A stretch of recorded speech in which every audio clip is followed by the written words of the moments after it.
All right, good afternoon, everyone, or good morning, depending on where you are, and welcome to today's webinar. My name is Parker, and I'm a member of the marketing team at the Perry Johnson Companies, and I'll be helping to facilitate today's webinar and offer support to our speakers. I'm also joined by Commercial Manager of Food Safety and Supply Chain, Chris Reno. Chris joined PGRFSI in January of 2022 and has over 20 years of experience in the hospitality, service, and retail sector. So with that, let's hand it over to Chris. Yeah, thanks, Parker. So today we're doing episode 3 in our series, Safe Food and Roots Culture Series. Our distinguished speaker today is going to be Jennifer Crandall, CEO of Safe Food and Roots. So Jennifer, if you wouldn't mind just doing a really quick introduction, and then we can jump right into the presentation. I will jump back in when we get to the polls, so I'll always be here in the background for support. Okay, great. Thank you so much, Parker and Chris. Appreciate it. And thank you to the audience for being here. Super excited to finish out our fall series, a food safety culture series. I guess we started in the summer, so the fall one is here, how software helps your food safety culture. The first one that we did, as you see, was about 5 ways GFSI can help build food safety culture, and then 10 ways.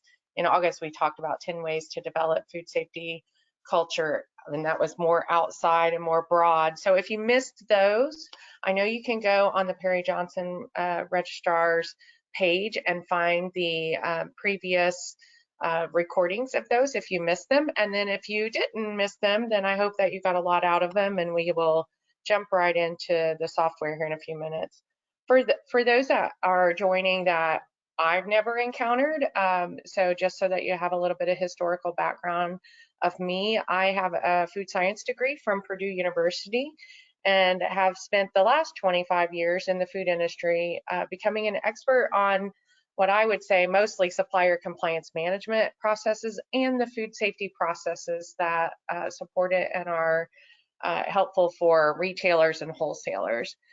Just over half of my career has been at the corporate offices of Kroger, helping them with their food safety compliance of their private label sector of vendors. And in 2018, I veered away from corporate life and founded Safe Food and Root, which is a food safety consulting agency making corporate level food safety programs accessible to small and medium-sized businesses. I've also contributed to, well, I've done several webinars. I was recently reviewing all of the webinars and different activities that I've done. And over the last 3 or 4 years, I've probably done about 100 webinars of some sort. So I'm starting to get out there a little bit. I also have contributed to Dr. Darren Detweiler's 2021 published book, Building the Future of Food Safety Technology, Blockchain and Beyond. And in that book, I discussed just a chapter that I contributed, but I discussed a lot about things to consider from the user perspective, sorry, tongue-tied today, of all the documentation that needs to be digitized. I'm a regular guest lecturer at Purdue University, Cincinnati State, and also at Fresno State University. I did notice on this slide, as of yesterday, I need to update it because I'm not only on Land Betterment's board of directors, I also just recently joined as a strategic advisor on the advisory board for OmniBeast Incorporated. And if you haven't checked them out, they're new technology emerging. They're working on commercializing. They have a 30-minute test for currently pathogens. So they're working currently with Listeria monocytogenes. So I'm super excited to be on that board as well, and look forward to seeing what they can do. Overall, my passion is bringing to food safety businesses the support that I felt when I was in a corporately managed food facility. So when I was working with Kroger or with Safeway, which is also in my background, I loved how accessible the programs were and the support was from the corporate offices to help me in the facilities. And so I love to make those programs accessible and help assist companies get their food safety programs to the same level as a large CPG and retailer, the same way they manage their programs. So that's a lot of our passion and what we do at Safe Food and Root. All right, so as I mentioned, so just our vision is to even the playing field with accessible and food safety solutions for the food and dietary supplement sectors. And we are doing this by unleashing the right people and processes in a powerful way. I've been saying a lot of my career that people don't know what they don't know. It mostly means that a majority of people are trying to do the right thing, but they don't always have the knowledge or know-how or skills. And so this is just the reality of people, behaviors, and their learning curves. And in order to implement a program, you need to have the right people with the know-how to build your programs, but not just through your documentation. You need to invest in the right people, processes, and automation where it makes sense. So I'm going to turn it to Chris real quick to manage a poll for me to get to know you a little bit better. Yeah, thanks so much, Shin. So I know with today, and just in general, talking the quality culture, it's really important to know who our audience is. So if you could take just a minute, please fill out the survey so we can better kind of tailor the rest of the presentation to your specific roles. And we'll give it just a minute here while we're collecting responses, and then we'll close and move on. Let's see, so far, Jen, it looks like we've got about 71% of the audience is in a food safety or quality lead role. So give it just another few seconds here, and then we'll close this down.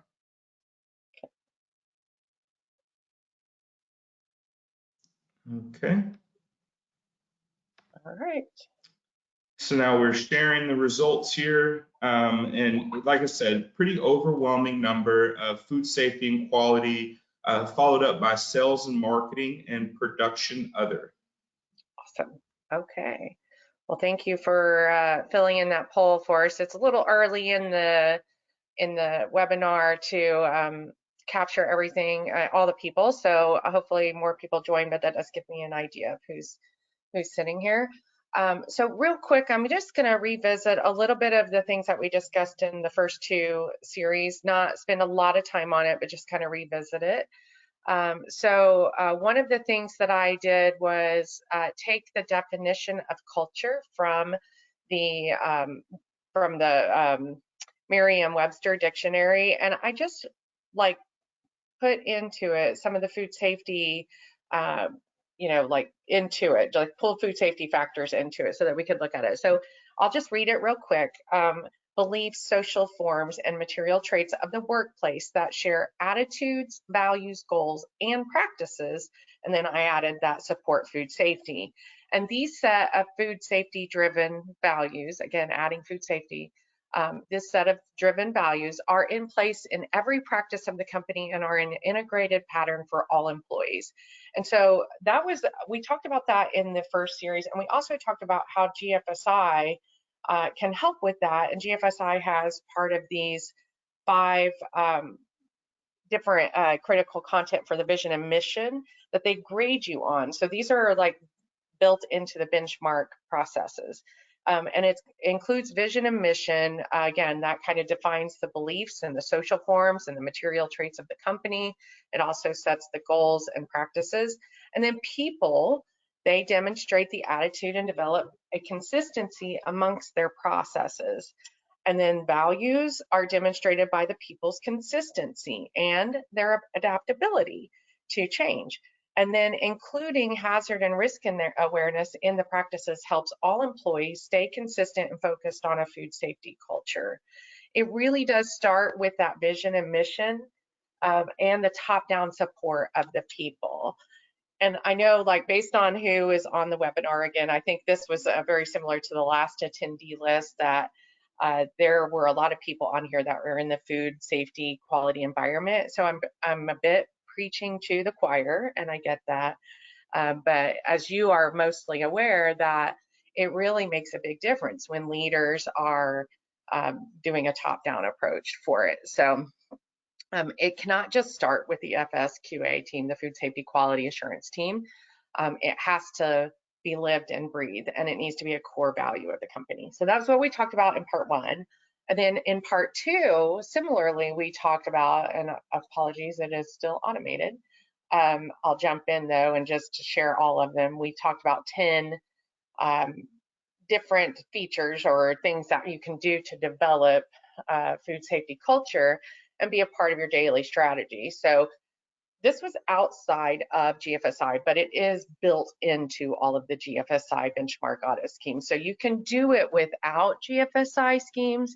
However, when we're talking about some of the customers that the companies might be going for to work with, those might be those larger retailers. If you're in that business, they're going to want GFSI standards to be met. So that's a part of your branding decisions, as part of your marketing decisions. You don't have to have it that way, but it is good to have GFSI for that purpose. But it really is like clear policies and procedures, training, empower your employees, foster that communication, lead by example, conduct regular audits, involve suppliers, involve technology, which we'll talk about, and then monitoring and measuring them and setting metrics, and then having a spirit of continuous improvement.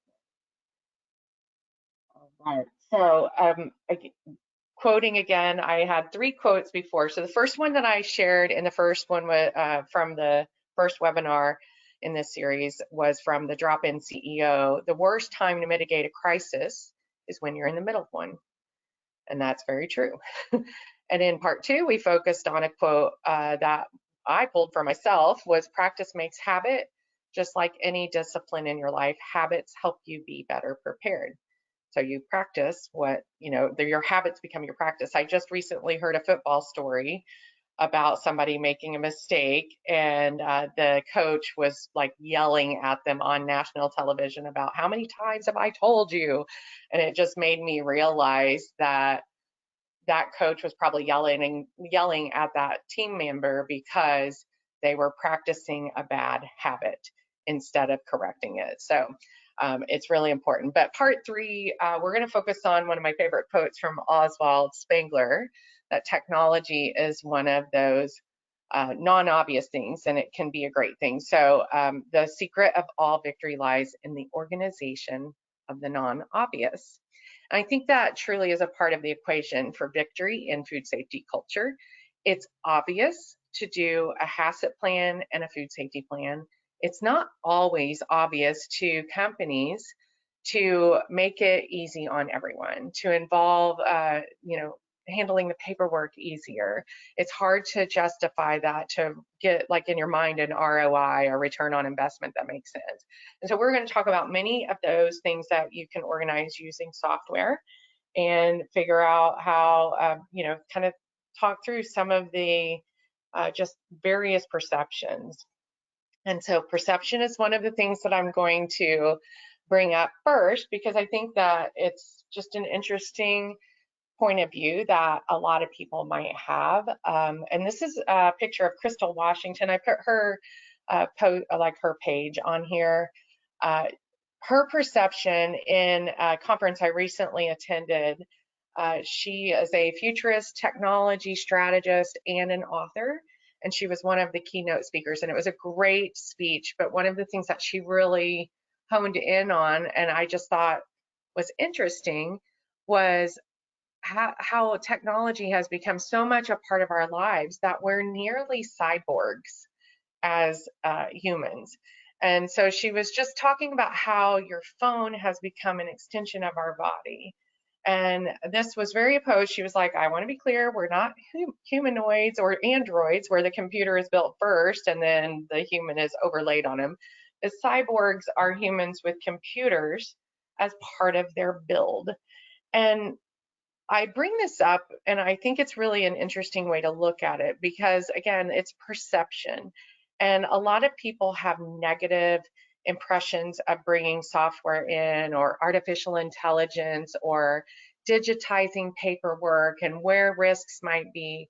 And I know we all have these kind of other underlying fears built in from our television days. Like they didn't help us, because they were like, robots are taking over. If you've watched iRobot with Will Smith, like in most cases, in like the way the TV portrays it, computers are bad.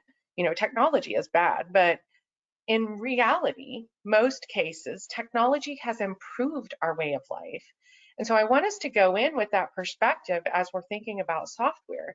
It might be a really good controversial topic when you kind of compare the two, but I think it's a really great place to start and just level set our ways of thinking. So here are some ways that technology has improved our life a little bit. So enhanced communication. Software enables, so if you can tell where I'm starting, let me put my mouse here. So on enhanced communication. So software enables seamless communication. So remember on the vision statement, one of the comments that I said was communication. And software can help enable seamless communication through email messaging apps, through video conferencing, fostering personal and work collaboration spaces. So it can help you with both of those. It can give you information access. The internet and software-based engines provide easy access to vast amounts of information, empowering us with knowledge and enabling the data-driven decisions that we need to make. And then productivity and efficiency. I'm sure all of you in the audience are familiar with some of that, where software tools streamline tasks, they automate processes, they improve time management, they increase personal and professional productivity. They give convenience and accessibility through different applications, offer convenience through online shopping, e-learning platforms, and telemedicine, just to name a few. And it takes essential services and resources accessible from anywhere. I happen to be in the know. One of my team members is online from across the globe. She's 7 hours ahead of us, and she is listening to this webinar right now. So, it's a really amazing feature.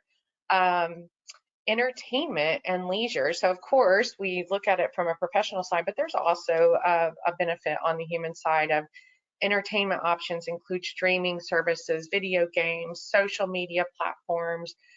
They have all enhanced our lives in numerous ways with enjoyment and relaxation in both personal and professional spaces.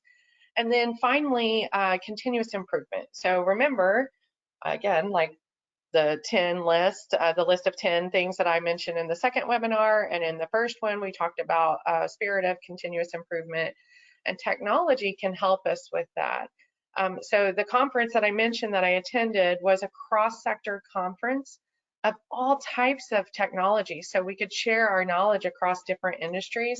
It was really incredible, and it really helped with breaking open some of those innovative conversations that you might not think of otherwise. So that was a really great event, and it just was centered around technology, and you wouldn't think a food safety conference or anybody from food safety would want to attend a technology conference, but it was very eye-opening, all of the things, especially in the medical community. So I saw a lot of stuff that was user applicability in the medical community that could be kind of transferred or translated over to food safety. So it was really cool. Okay, so what are the risks of not using it? Of course there are. It can come down to inefficient processes with anything. You can think of like internal training, certification management, poor supplier management, ineffective incident responses, lack of data analysis. And that's, I'm listing out a list that's completely different what you're looking at. So like human error, customer challenges, compliance violations. I'm sure we've all dealt with these where software could be something that could assist with this, even if it was something as simple as a chat bot on a website to help navigate the process and keep the customer moving forward to the right position, to the right team member. The automated voicemails, that is a program, and it is set into your phone. So we've been using technology a long time. There are risks of not using it. We've felt some of the downsides of it when it's broken or doesn't work. I mean, just this morning, I was trying to do a chat with somebody in a private type setting, and I got kicked out of the private conversation, and I couldn't get back into it. I couldn't figure out how to get back into it. And I was kicked out because software was, there was a problem with it, but it still opens the door for me to be able to have conversations with people. So I'm not mad at the situation. I'm frustrated that the software didn't do what I wanted it to do, but I understand what happened and I'm going to wait on it to get resolved. So just giving examples there, but not using it can put us in that we're taking a step back in time as well. So we want to be careful of that. So the other side of it is also regulation says so.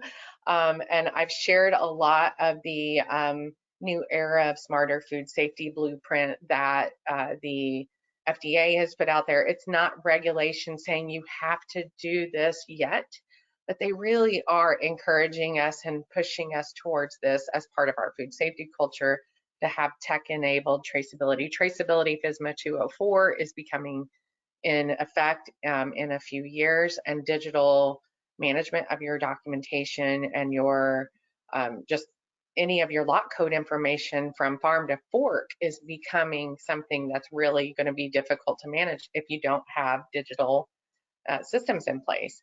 And that you also don't have collaborative, if you don't have collaborative systems in place with your, the across the supply chain. So with your retailer, you need to be able to communicate this from your suppliers and all the way through to your retailers, depending on what food types you are involved in. You also need smarter tools and approaches for prevention and outbreak responses. So they're really pushing that as well. And so the FDA has technology in place to help with recalls. They have technology in-house that is helping them identify higher risk situations so that they can do more testing, and they expect that the food industry does the same thing. So that's something that's important. There are new business models and retail modernization. All of us that are in the food industry are probably feeling that effect.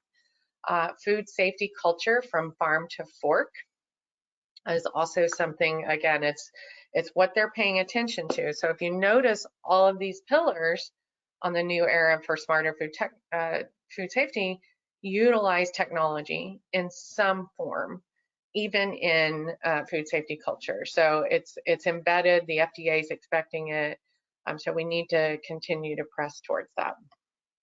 Okay, so Chris, I'm going to ask you to jump in and help me with that poll question again so that we can work on results for that. What are... Perfect. Yeah, thanks, Jen. So let's jump in with the second of our poll questions here. What are your company's biggest obstacles to adopting new food safety culture? You can see that we have a list here for you. For some reason, if your answer is not on here and you want to write something in, and everyone on the panel, please use the questions tab for anything that you'd like to hear more about or you want some clarification on. So it looks like we got about half the vote in. Give it just another second here.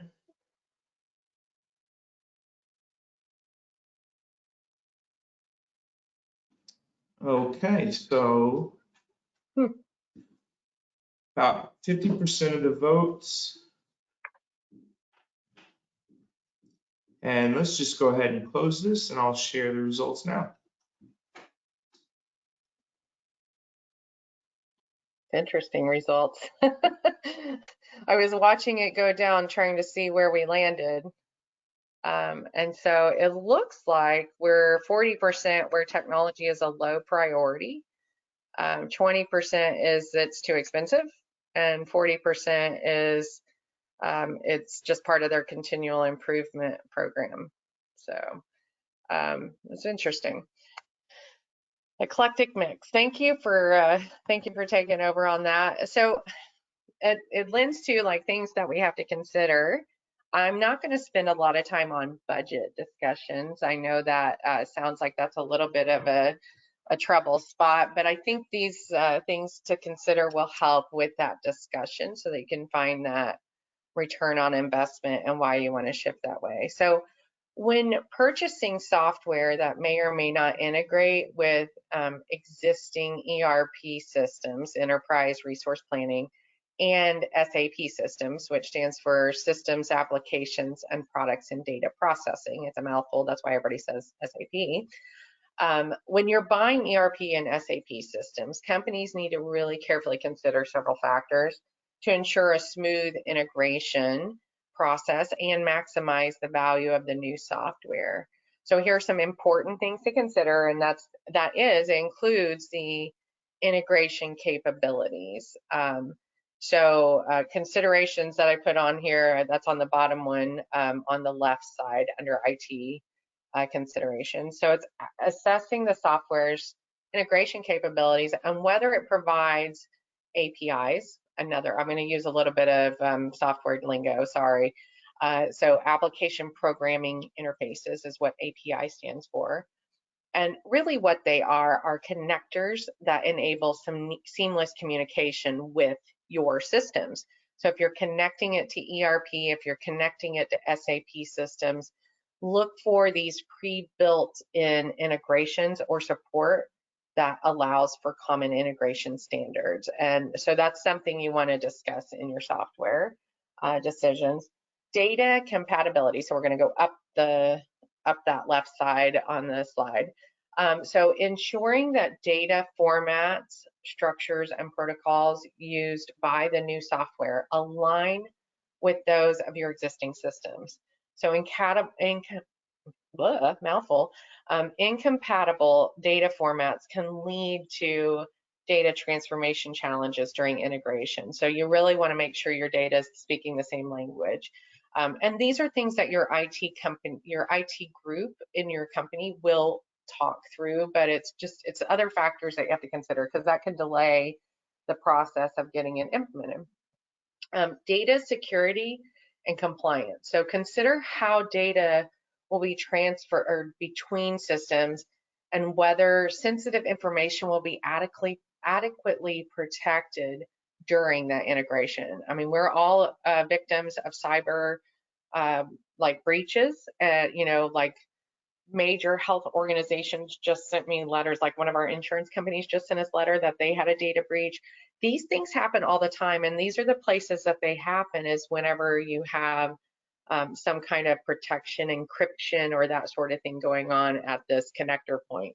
So you just want to make sure that you're meeting the compliance standards that your company has, and making sure that they meet data privacy regulations in your company and that protect your customers and your employee data.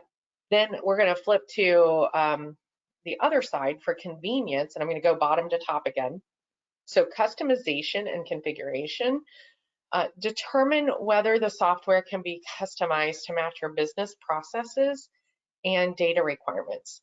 Additionally, you can assess how easily the software can be configured to integrate, again, with your ERP and SAP system. So if the company's used to doing it, they have a long history of integrating, they work with large companies, they might have more capability to do that, but the cost might go up with that. So those are things to factor in. Scalability, this is huge. So evaluating whether software can handle your organization's current and future needs as it scales. So the integration should not become a bottleneck as your company grows, but also factors there of like how much data can it manage? Is there an amount of data that it no longer can do? Does it archive things? Does it have some kind of method? Is that meeting version control requirements? There's a lot of factors in that scalability conversation. Vendor support. So check if the software has vendor support built into the integration process and whether they have experience, again, going back to, do they have experience integrating with ERP and SAP systems already? Strong vendor support can be really critical during that process. So if it's a retailer we're talking to, which I'm not sure everybody's backgrounds that are in food safety quality, but that's a big factor because if you have thousands and thousands and thousands of vendors, then that could be something that would cause difficulty in the onboarding of them to get into that new software. Then we're going to hit data flow and synchronization. So understand how data will flow between systems and how real-time synchronization or batch processes will work. So what does that mean? So that means ensuring that updates in one system are accurately reflected in real time in the other system, or understand when they sync. So I'm thinking of like, if you are inputting lab data into some kind of software and it's speaking to your ERP system and saying this inventory is ready for approval to be, it's approved to ship, to make sure that that's in a reasonable amount of time that meets your organization's need. And to improve that factor, if you need it faster, or if you want it slower to have a better positive hold system, there's many ways that you can do that. And then not on here, well, nope, it's on the next slide. So practicality. So thinking of practicality, like testing and quality assurance, change management, costs and ROI, what the return on investment, and then a long-term strategy. There's big things to consider between those and business continuity. Give me just a second. I lost my place in my notes. I want to make sure I'm speaking to the appropriate thing. So when it comes to considering these factors, companies can make informed decisions about purchasing software and integrating it in with their ERP and SAP systems.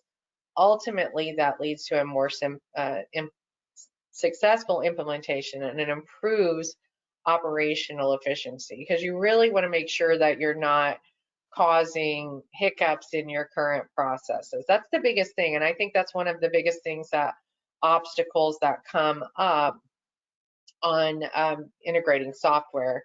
And I purposely have left a lot of time for questions that we may not have any, but if there's any that are going to start popping up. So I have a last poll question that's usually our last poll question, asking, if you would like Safe Food and Root to reach out to you to start talking about any of your food safety culture needs or your software needs.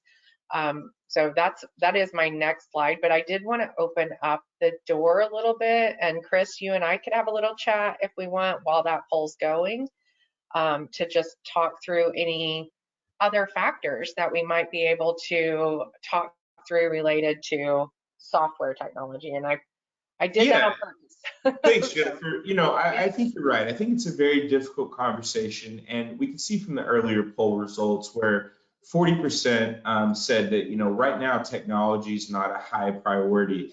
And, let me just provide you a cautionary tale that while in our daily lives, in our role as a QA manager or, on the floor, it may not seem like the organization is looking into technology, but they all are. So I was just at a conference last week that had some of the biggest food and beverage companies in the world. And right after the conversation just about hiring in general and finding more qualified individuals, it kind of always centered around technology. And some of that conversation was their suppliers, right? So Jennifer, your background obviously being supplier quality with a company like Kroger, they've got hundreds and hundreds suppliers.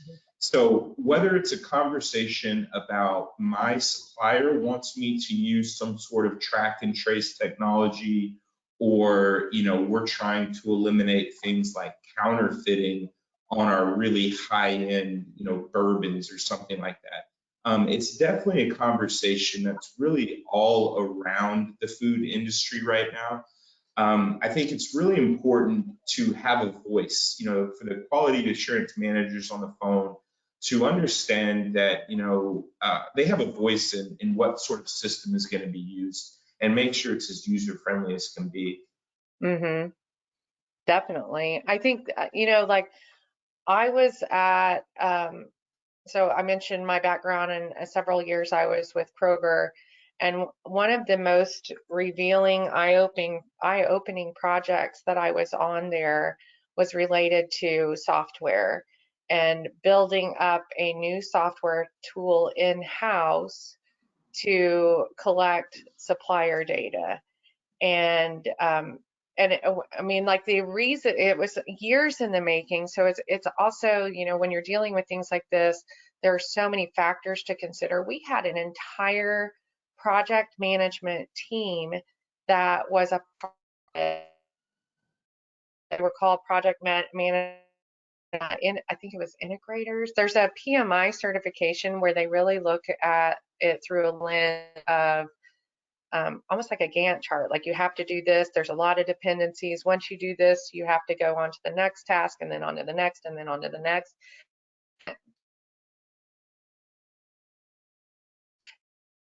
To each of them, because there's like, first we have to shut off this, you know, connection between these two. So we the softwares. So you have to stop and have to import new data in to replace it. And that all has to happen, and we give it a period of time to happen. And then after that happens, we can turn it on for communication. And so like that's a very simplified 3-step kind of process. But when you looked at it on a project board, it could have had 300 tasks associated with it, and 20 different departments that we had to talk to in order to execute that.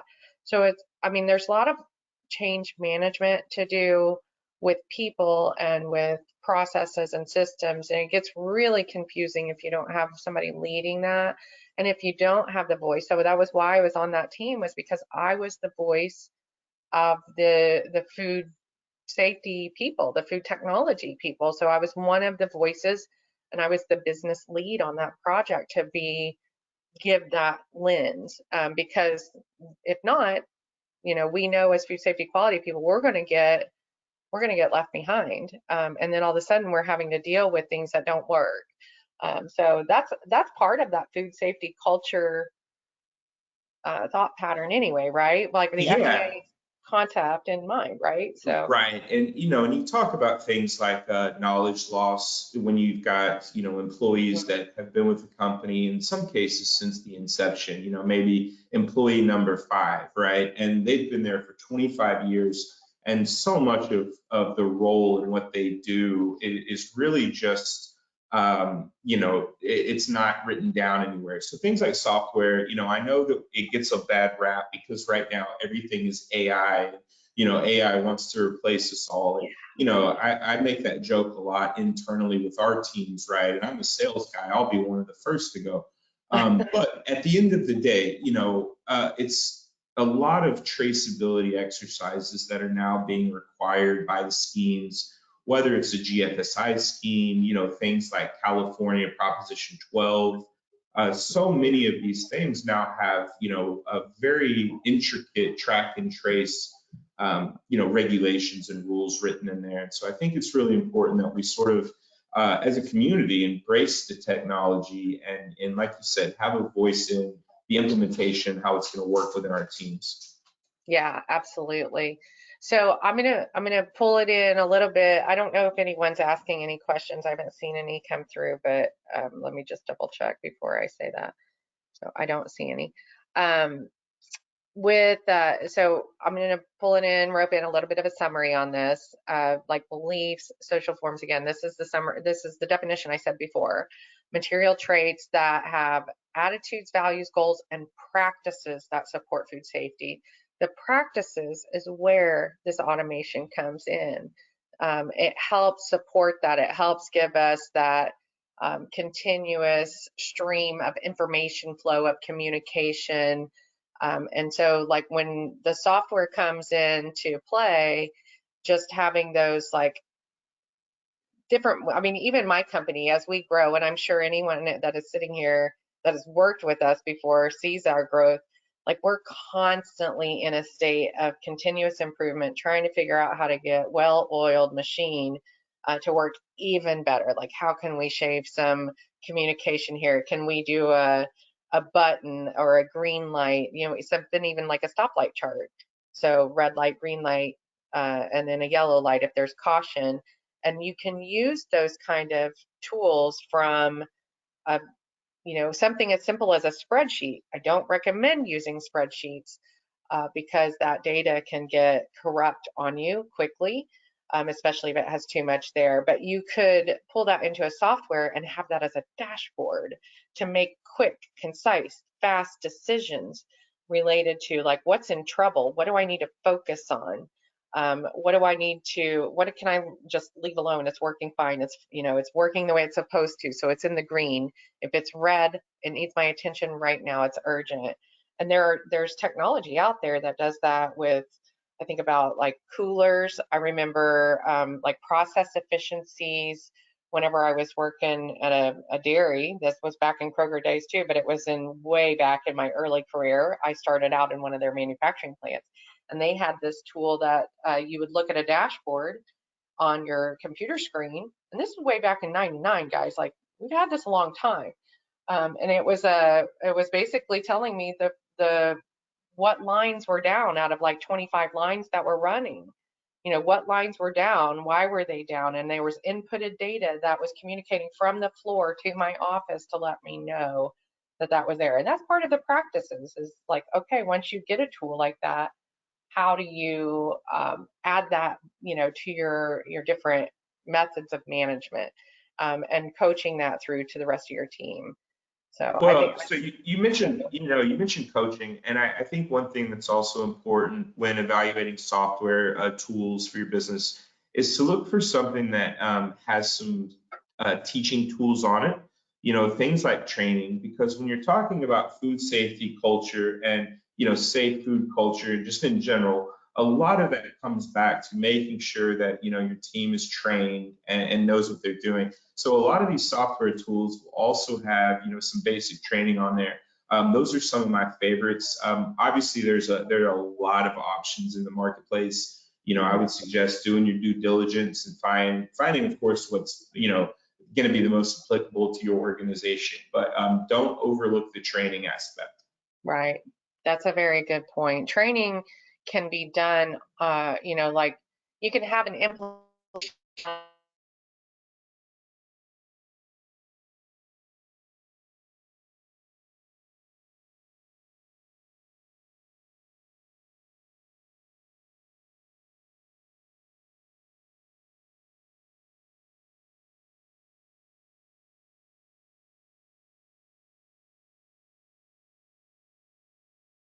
I think we might have had an issue with the audio and lost Miss Jennifer Crandall. I know that we still have a little bit of time for questions. We'll give it just a second, see if Jennifer's able to jump back in. If not, we can go ahead and close down today. And the next webinar is going to be put up on the screen here shortly. Parker, if you'll pull that up.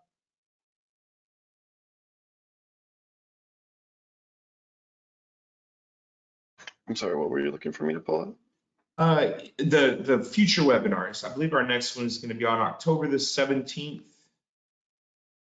Sure, give me one moment again. Apologize for the technical issue here. Okay, I think audience view. There, I'm here. I don't know what happened. I got lost. I apologize. That was weird. I really have no idea. Yeah, no problem at all. We were just Technical going to difficulties. yeah, hey, you know what? That's why we enjoy doing these live shows. Sometimes we're going to have hiccups, but it's always important to be able to, get questions when they come in. So so the next webinar is going to be on October the 18th, and that is going to be SQF webinar with Tammy Van Buren. Sorry, Jen, I just wanted to jump in and talk about the next one. You're fine. I apologize. I do want to cover a few other slides if it's okay. I think my computer just blipped for a minute, so must have been on a tangent I shouldn't have been talking about. No problem at all. So next webinars with Tammy Van Buren, I heard. When is that one?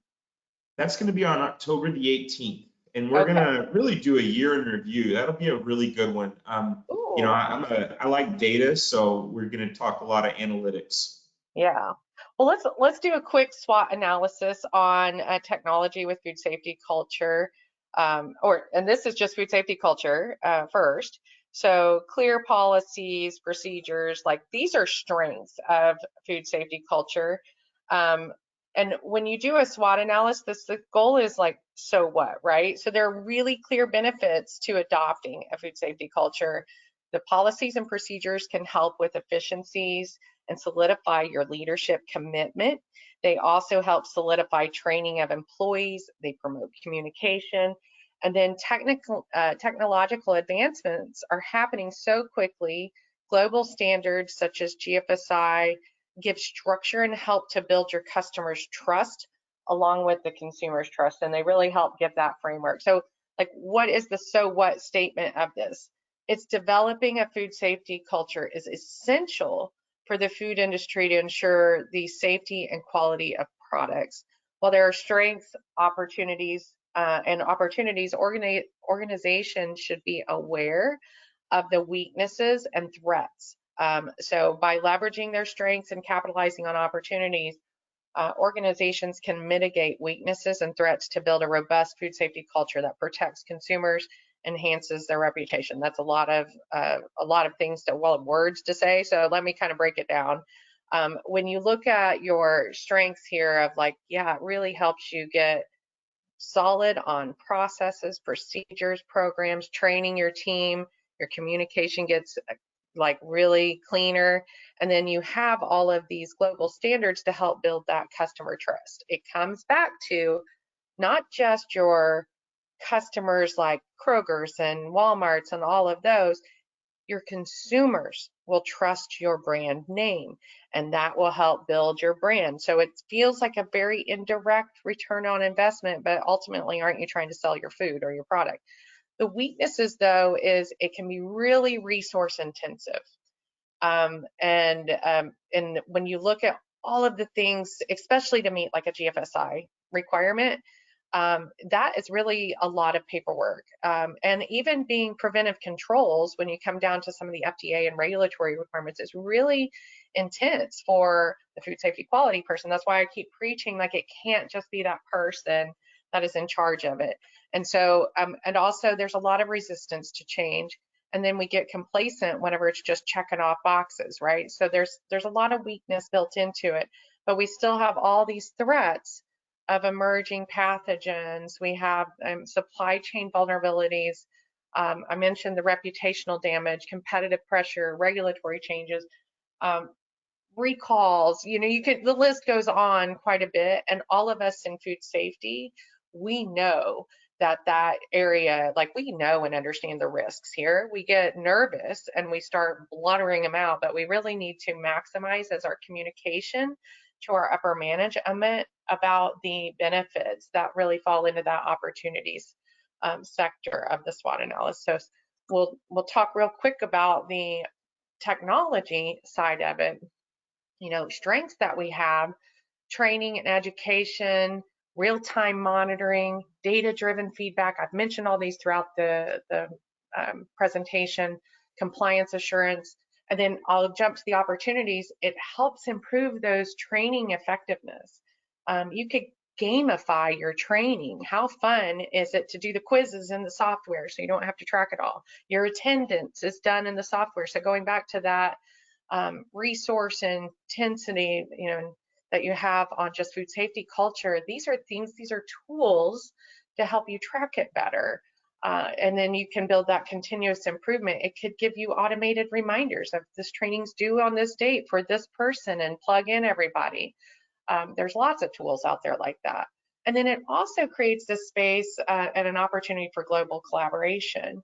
You can have your suppliers, your vendors, your food safety consultants, and your internal team all talking on the same tool. That's a huge collaborative space. And you can use it to send to third-party links, a lot of different tools. I say it like I'm speaking of one particular one, but a lot of companies give that opportunity where you can do a shared link that gives the data to people requesting it in an inspection or an audit. However, we go back to the weaknesses. There is still a resistance to technology. And that initial investment, that cybersecurity and the vulnerability I talked about earlier, and the complexity of just how to roll out a software, how to integrate it in your programs. But if you don't, it goes to those threats, right? Technological obsolescence, big word. Don't be obsolete, basically. Cybersecurity risks, regulatory complexity, competitive pressures. Those, like, your competitors are doing it. If you think they are not, your competitors are big national brand companies. They're using technology. So that is definitely a threat. And when you already have space on a retail shelf or on a, it's hard for big retailers. I'm going to speak from a retailer perspective. I'm sure it's the same with wholesalers. Once you're in a system and you're continuously building and have a lot of shelf space and you're making a lot of money for that company, it's going to be very difficult to get your foot in the door if you don't have some of the similar programs that they have. So it's good to invest in the technology going early into it, because you definitely don't want to get left behind. But again, like if you are the QA person talking about it, you can talk about that part of it. It gives you a competitive advantage over your peers that are the same, place in their, in their roadmap of building their company brand bigger. So if you're a small company starting out and you're just trying to get your foot in the door and you already have some of these things in, that gets you in a competitive advantage. It says, I am forward thinking, I understand the requirements that this retailer or wholesaler has. So using that as your justification to get it, because I do feel like as food safety quality people, we tend to get doom and gloom and don't know how to share our message as well. So it's like, know your audience. Your audience wants to know this SWOT analysis of food safety culture and of your technology. So think in those terms and build your case that way. And then just in summary, again, food safety culture, it's shared values, beliefs, continuous commitment and training, and communication, leadership, and accountability. There's a lot of factors to food safety cultures, and technology can help you pull it all together. So I'm going to leave it at that. Chris, are there any last minute questions or things that we want to talk about before kind of closing it out? No, I think this was great. Again, this was a 3-part series. You can find parts 1 and 2 on Perry Johnson Food Safety's website. You can find it on our YouTube channel and a number of different places that we stream content. Jennifer, as always, thank you so much for today, for your wisdom. And, pardon the few glitches on our end. It's been great. Thank you. Yeah, well, thank you for playing my game, because the audience may not know that I just threw Chris into the presentation without him really realizing I was getting ready to, because I realized a conversation in the middle of it probably would make the content even more meaningful. And so I thank you for being adventurous with me and talking through a little bit more about software. Absolutely. Thanks so much, and look forward to hosting you again. Okay, you guys take care. Thank you, everyone. Email us if you have questions or reach out on our website. We're happy to help you if you have any desires to work on food safety culture and technology. Great. Thanks so much, Jennifer. Have a great afternoon. You guys too.